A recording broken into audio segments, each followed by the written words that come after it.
Wait, tungguin semuanya, aku Casey. Aku akan menjelaskan kronologi peristiwa proklamasi kemerdekaan Republik Indonesia. Kronologi ini dimulai dari terdesaknya Jepang pada Perang Dunia Kedua, di mana pada tanggal 6 dan 9 Agustus 1945, kota Hiroshima dan Nagasaki Jepang dijatuhi bom atom oleh Amerika Serikat.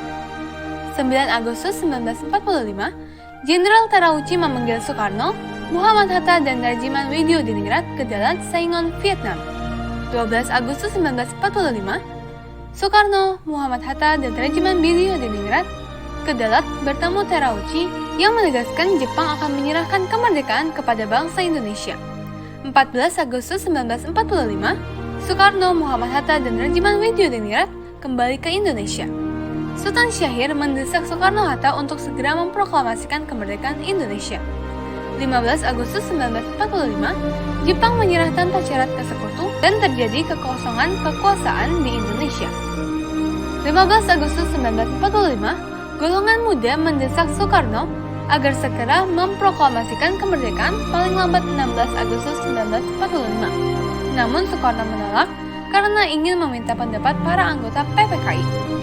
16 Agustus 1945, dini hari, Soekarno dan Muhammad Hatta diculik oleh golongan muda ke Rengas Dengklok, Karawang, dan dipaksa segera memproklamasikan kemerdekaan Indonesia melalui radio.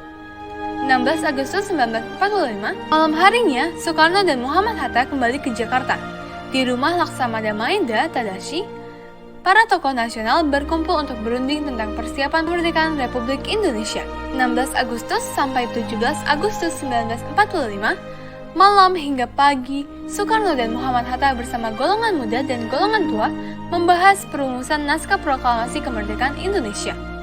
Hingga pada akhirnya, pada tanggal 17 Agustus 1945, pada jam 10 pagi, Soekarno dan Hatta membacakan teks proklamasi kemerdekaan Republik Indonesia di Jalan Pegangsaan Timur nomor 56. Tanggal 18 Agustus 1945, PPKI pun mengesahkan Undang-Undang Dasar 1945 sebagai dasar negara Indonesia.